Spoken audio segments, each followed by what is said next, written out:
An older man starts the story like a warning, going straight to the slug-headed demon that butchered Yise's family.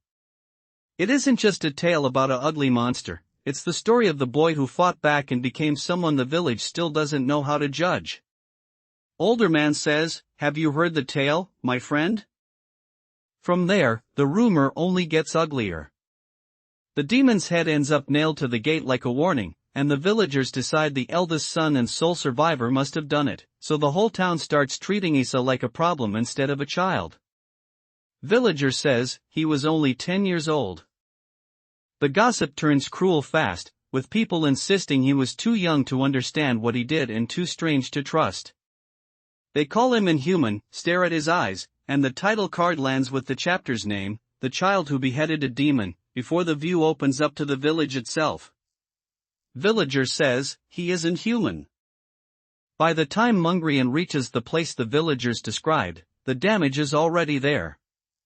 Looking at the bloody aftermath, he even says he feels sorry for the demon, which makes it clear he isn't here to echo the village's fear.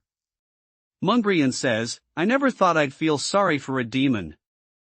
The villagers rush to Mongryeon and beg him to exterminate the thing they think is wearing human skin.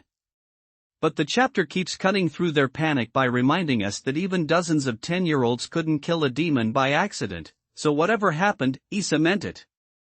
Villager says, "Please exterminate it, demon hunter." At the gate, Mongryeon finally stands in front of Yise himself, and the kid is scratched up, bloodied, and barely holding himself together. When he says he's a demon hunter, the meaning changes completely, because now he isn't chasing a rumor anymore. Mongryeon says, "I am Mongryeon, a demon hunter." Yise is left sitting in the dirt looking exhausted, bruised, and far too quiet for a normal kid.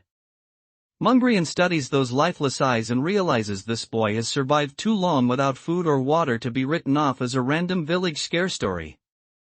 Mongryeon offers Yise porridge instead of another threat, and Yise immediately asks why he'd bother helping him at all. Then Yise says the part nobody else wants to say, the villagers hated him before, his eyes made them uneasy, and after he killed a demon, they probably just want him out of the village. Mongryeon says, "It's porridge. Eat." Once Mongryeon hears that Yise really did kill a demon, he asks for the story in detail. The chapter answers with red-streaked flashes and bloody aftermath, making it obvious this wasn't clean revenge but a savage hunt that left Yise carrying the proof. Mongryeon says, "I hear, you truly did kill a demon." The next stretch drills into Yise's survival, showing him half hidden in shadow with blood on his face and that same stubborn look that says he refuses to stop. Even the close-up through the wooden gap lands hard, because he looks like a kid who would crawl through pain just to stay standing one more minute. Mongryeon pieces together the whole hunt. Yise hid in a wardrobe, tracked the demon back to its lair, sold his family's belongings, and bought information about its weakness. By the time Mongryeon lays that out, Yise doesn't sound impulsive at all, he sounds terrifyingly determined. Mongryeon says, "You sold your family's belongings?" Mongryeon starts explaining what demon hunting actually takes, including bamboo spears packed with salt and the fact that even a weak demon is still a nightmare to finish off. Then he says the part that matters, Yise had the resolve, the tenacity, and the will to act, which is why Mongryeon thinks he was born to be a demon hunter. Yise finally admits he has no more attachment to life and only wants to die beside his family. Mongryeon doesn't let him hide in that answer, though, and keeps pressing on whether beheading the demon truly paid back what was taken from him. Yise says, "I have no more attachments to life." Mongryeon looks at Yise's answer and says he can't be satisfied with killing just one demon, then cancels the request because Yise is not a demon. That throws the village into chaos, because now they think the demon hunter is refusing to protect them from the boy they blamed first. Mongryeon says, "You are not a demon." Mongryeon keeps defending Yise, saying he was clearly human no matter how anyone looked at him, and the villagers instantly jump to fear and money. Then they start shouting about his creepy eyes and claiming this boy will bring great harm to the village. Mongryeon says, "That boy was clearly human." Mongryeon snaps back and says the real monsters are the people calling a child a monster just because he's different. Then the truth comes out, The horned purple-haired hunter is a dokkaebi, not a demon, and he's been standing there trying to stop fear from turning into something worse.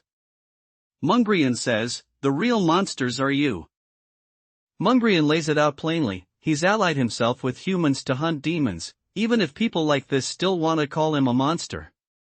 Then he cancels the request for good, and that leaves the village staring at a problem they can't solve by blaming Yise anymore. Mongryeon says, "I've allied myself with humans to hunt demons." The villagers are left scrambling, because once they realize the demon hunter was the same kind of monster as Yise in their eyes, they have no easy answer left. One older man finally says they can't wait for help anymore, and the chapter closes with everyone deciding to protect the village with their own hands. Villager elder says, "We must protect the village with our own hands." That's the real setup here. Yise has revenge, grief, and a village that will not know what to do with him, while Mongryeon sees the kind of strength most people mistake for something monstrous. The chapter ends by pushing Yise toward a bigger path, where demons, hunters, and humans all have very different ideas about who deserves the label monster.